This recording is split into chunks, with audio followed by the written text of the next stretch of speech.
Just making this video to share some raw tips and tricks on the spread cull, which is one of the most versatile and useful moves in all of card magic.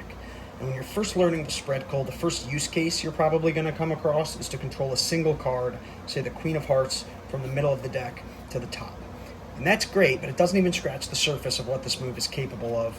And the holy grail of all use cases for the spread cull is to separate the entire deck invisibly into reds and blacks. Because that's exactly what culling means, right? To cull is to sort, to go through the entire thing and sort it into two groups.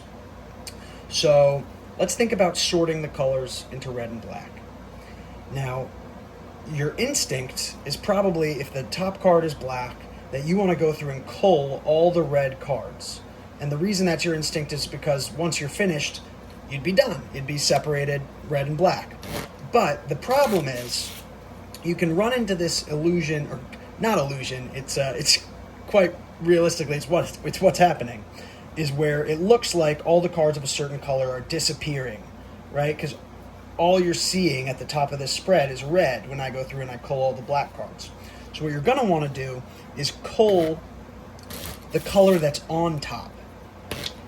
And what that means is that not all starting positions are created equal. Right? This, for instance, this is a suboptimal starting position because I'm going to have to start by culling that third card, which is possible, but I'd rather give myself a buffer if I have any choice about it. That's quite a big buffer. All right, let's try that. This gives me a whole bunch of red cards, a black card, and now I'm going to start culling the red cards after that. Now, the reason this is better is because now, sure, as those red cards are disappearing, you're still left at the top of the spread with some red cards and some black cards visible, which really diminishes the discrepancy that people might catch on to of all of the cards of a certain color disappearing. It diminishes that illusion a lot when you see the red and you see the black. But the position it leaves you in at the end of the cull is you've got some red cards, all the black cards, and some more red cards. But when you finish up that cull, this Queen of Spades, that last black card, is going to be protruding a little bit. So what you're able to do is you square the deck, you push that Queen of Spades down and get an in-jog on it, if you see down there, and you're able to pull up on that Queen of Spades, and now I have a break separating those black cards and those red cards, which lets me either do a turnover pass, or I could, I've got red cards up here, I could shuffle all those red cards down, dropping at my break.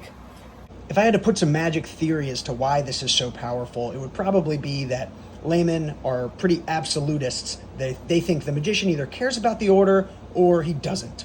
In this case, I do care about the order to a certain extent. I need reds separated from blacks. But the order of those reds doesn't really matter, so I get to shuffle them as a convincer, right? And now the cards are completely separated, reds and blacks. Now, let's get to the point where they're mixed again. One mistake that people might make as they're going through, so you're going to cull the red cards, right, is if your spectator is looking at you from the front, you really want to err on the side of caution pulling these cards in, because if it's forward at all, you've given away the game. So you want to err on the side of pulling those cards in towards yourself, although you really do want them to be flush with the spread. So if you can get them flush with the spread, that's great, but err on the side of pulling them in towards yourself. Another mistake that people make when they're just starting out culling the entire deck is you tend to want to think about it one at a time, because in your head you have to think, is this card red, is this card black, is this card red, is this card black? In fact, it's a lot more helpful for you to think about them as blocks, because even if I'm not culling, I could spread the cards one at a time like this, very deliberately, or I could spread it fluidly, and I'm not really counting the cards as they go by. You want to get it to where you're doing it that second way, even when you're culling the colors, right? Because soon enough, I'm going to get a block like this of 3 cards, and I could go 1, 2, 3. That's only going to contribute to the illusion that I was talking about of the disappearing black cards in the spread. So the way you want to do it, you don't want to count. You're just spreading them as they go by.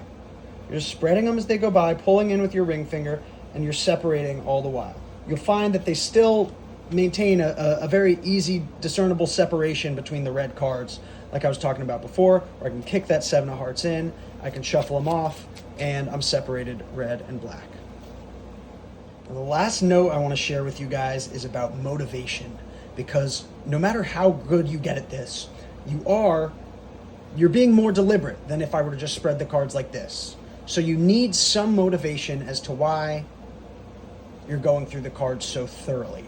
And it could be as simple as you've left the jokers in and you want to take them out.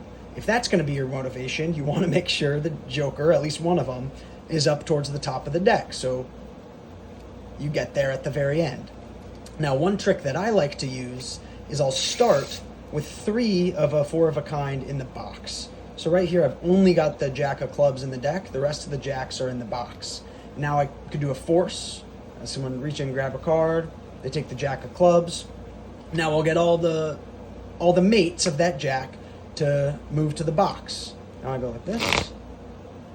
And the jacks are already in the box. The trick is done, but I can set up my next trick if I want to do out of this world, or if I want to do some sort of color divination where I need them separated out.